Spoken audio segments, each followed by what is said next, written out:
রাজ্যের মুখ্যমন্ত্রীরা কি রবীন্দ্র জয়ন্তী পালন করছিলেন? মানে রাজ্যের মুখ্যমন্ত্রী তো নিজে এখনো ছাড়েননি, নতুন মুখ্যমন্ত্রী হয়ে গেছে, তিনি রবীন্দ্র জয়ন্তী পালন করছিলেন। রবীন্দ্র জয়ন্তী পালন করতে গিয়ে তিনি নাকি বলেছেন বামেদের সাথে নিয়ে তিনি নাকি বিজেপির বিরুদ্ধে লড়াই করবেন।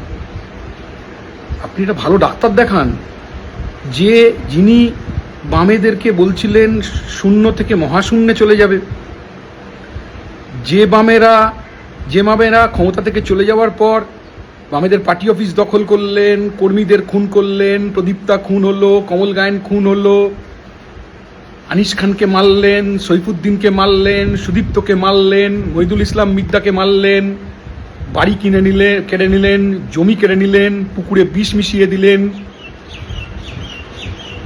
যে বামেদের ওপর অত্যাচার করলেন, বাসে, ট্রামে, ট্রেনে, টিভিতে বামেদের দেখলেই শূন্য শূন্য বলে চিৎকার করলেন। আজকে তো তৃণমূল কংগ্রেস শূন্য। অনেক মানুষ তো তৃণমূল কংগ্রেসকে ভোট দিয়েছিল, সে মানুষ তো তাদের বিধায়কদের, হেরে যাওয়া বিধায়কদের এলাকায় পাচ্ছে না, কাউন্সিলরদের পাচ্ছে না, তারা তো দম বন্ধ হয়ে আসছে, তারা তো চেঞ্জিং রুমে ঢুকে পড়েছে বিজেপির জার্সি পরে। উনি নাকি বামেদের বলছেন। আরে আপনার সবচেয়ে বড় অপরাধ, আমার কথা না, জ্যোতি বসুর কথা, আপনার সবচেয়ে বড় অপরাধ হচ্ছে বিজেপির মতো একটা পার্টিকে পশ্চিমবাংলায় আপনারা নিয়ে এসছেন। তৃণমূল কংগ্রেসের সমর্থনে আরএসএস স্কুল তৈরি করেছে, 14,000 স্কুল তৈরি করেছে। তৃণমূল কংগ্রেসের সমর্থনে 3টে এমপি জিতেছে বিজেপি। মীনা দেবী পুরোহিত, সুব্রত মুখার্জি মেয়র, মীনা দেবী পুরোহিত হয়েছিলেন ডেপুটি মেয়র। ভুলে গেলেন নাকি? ভুলে গেলেন? এখন বামেদের দরকার হচ্ছে। কেন বামেরা আপনার পাশে থাকবে?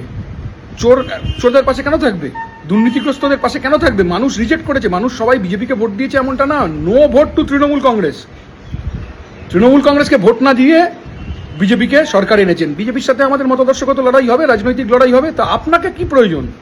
আপনি আগে আপনার দল ঠিক রাখুন, আপনি আগে দল ঠিক করুন। আপনি আপনার কাউন্সিলরদের তারা বিজেপিতে চলে যাচ্ছে সেটা দেখুন। আপনার এমএলএরা, হেরে যাওয়া এমএলএরা, আপনার সেলিব্রিটি প্রার্থীরা, তারা এখন মুখ খুলতে আরম্ভ করেছে। তারা বলছে না, আমরা কেউ আর রাজনীতিতে থাকবো না। আপনার লজ্জা করছে না? বুদ্ধদেব ভট্টাচার্য তো 11 সালে হেরে গেছিল। কজন চোর বলেছে আমাদেরকে? আমরা তো অনেকবার হেরেছি। কজন চোর বলেছে আমাদেরকে? আপনার প্রার্থীদের দেখে লোকে চোর বলছে, দুর্নীতিগ্রস্ত বলছে। কলকাতায় এখন চোরের সেলফি পয়েন্ট হয়েছে শান্তিনিকেতন বিল্ডিং। হঠাৎ এখন বামেদের কথা মনে পড়েছে? গোলা জলে মাছ ধরতে নেমেছেন? আমাদের সাথে যে লড়াই হওয়ার বিজেপি সরকার করেছে পশ্চিমবাংলায়, বিজেপি প্রতিশ্রুতি যা দিয়েছিলেন মানুষকে, আমরা দেখব সে প্রতিশ্রুতি পূরণ করেন কিনা। আমাদের যে রাজনৈতিক লড়াই, মতাদর্শগত লড়াই, সে লড়াই হবে। আপনি এর মাঝে ঢুকছেন কেন? আপনার সাথে কেন যেতে যাবে বামপন্থীরা? আপনি আবার দাবি করেছেন ছাত্র যুবদের আপনার সাথে থাকতে, বামপন্থী ছাত্র যুবদের। কেন? কি কারণে? হ্যাঁ, কি কারণে? তামান্নাকে মারলেন, লজ্জা করছে না? 7 বছরের একটা মেয়েকে মারলো আপনার বাহিনী। সুদীপ্ত গুপ্তকে মারলেন, সৈফুদ্দিনকে মারলেন, মহিদুল ইসলাম মিদ্দাকে মারলেন।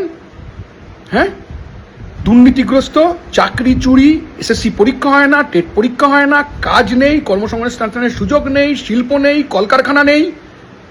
আপনার দলের লোকেরা এখন বলছে ভাইপোর সাথে দেখা করার জন্য টাকা দিতে হতো। তো আমরা ওই কথা বলেছিলাম এতদিন ধরে।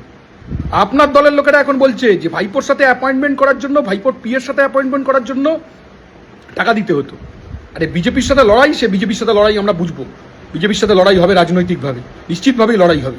গোটা দেশে হচ্ছে, এখানেও হবে। কিন্তু আপনি তো শূন্য এখন। আপনার দল এখন শূন্য থেকে মহাশূন্যে পাড়ি দিয়েছে। বুদ্ধদেব ভট্টাচার্যের সাথে আপনার তুলনা যারা করছেন, খোদা বক্সের সাথে কোনোদিন মিটার বক্সের তুলনা হয় না। আপনি স্বঘোষিত মুখ্যমন্ত্রী থেকে গেছেন। আর আপনি আজকে রবীন্দ্র জয়ন্তী পালন করে এত তাড়াতাড়ি করবেন না। আপনি বিশ্রাম নিন, ডাক্তার দেখান, সুস্থ হয়ে উঠুন। সুস্থতা আপনার কামনা করি আমরা সুস্থতা কামনা করি আপনার। আপনি যা বলেছেন মিথ্যে কথা বলেছেন। আপনি পশ্চিমবাংলার সংখ্যালঘুদের পেছন থেকে ছুরি মেরেছেন, সংখ্যালঘুদের জন্য কিছু করেননি।